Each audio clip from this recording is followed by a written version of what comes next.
making a face. There was always the smash and grab, she supposed. Go in as hard and fast as she could, then skedaddle in the opposite direction. It wasn't the most elegant plan, but of the options she'd come up with, it was the most likely to succeed. My turn? Illith, the incredibly lifelike dragon tattoo on Tate's forearm, crawled up her bicep until she reached Tate's shoulder, where she stopped. More and more over the last few weeks, Tate had noticed Illith's presence was beginning to carry a tangible weight, even when she was in the form of a tattoo. Right now, it felt like a small cat perched on Tate's shoulder. She'd hoped it meant Illith was close to manifesting, an ability only one dragon-ridden had mastered so far. In their present circumstances, Illith being able to manifest her physical form separate from Tate would have been a godsend.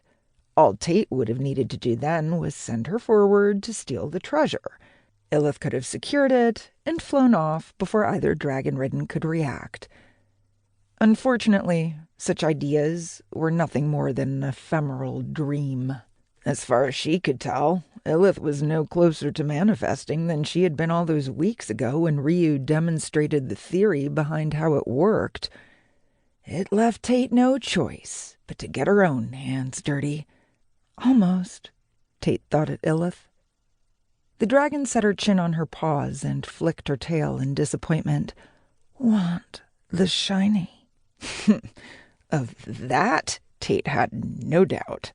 The shiny, as Illith called it, had been all Illith could talk about since the moment she saw it. Tate chose to ignore the sulky dragon, concentrating on those below. She needed to wait for the exact right moment to make her move. Dragons weren't the patient sort. They were creatures of the moment, fueled by passion and their own convoluted thinking. Tate wasn't much of a planner herself, but even she was able to foresee what a bad idea some of Illith's impulses were. It was her fate to act as the balance to Illith's impulsive nature. Sometimes she was more successful than others. As it was, Illith's impatience beat at her, sparking a concern that if Tate waited much longer, Illith would take matters into her own paws. Any plans Tate had wouldn't make a difference then. Movement below distracted Tate from Illith's brewing frustration as the scruffier of the two dragons found a spot in the garden to lay down. Fair-haired and sporting a beard, the man was the easier-going of the two. He threaded his hands behind his head and tilted his face toward the sun with a small smile. This was it, the opening Tate had been waiting for.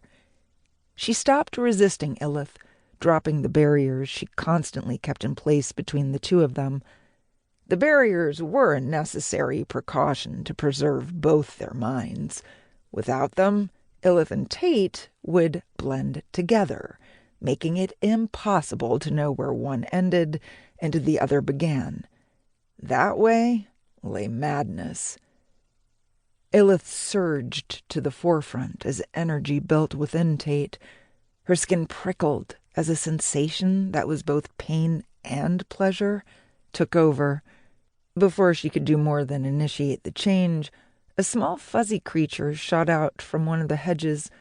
It dashed across the gravel, snagging the bag of gems off the table and sprinting down another hedge-lined path. The shock of the unexpected theft jarred Tate out of the change. She stared open-mouthed after the creature. That little jerk!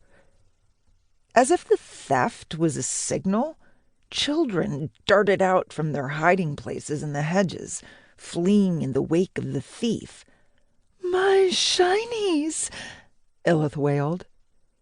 Tate cursed, standing from her hiding spot and racing along the roof edge. One of the thief's cohorts spotted Tate.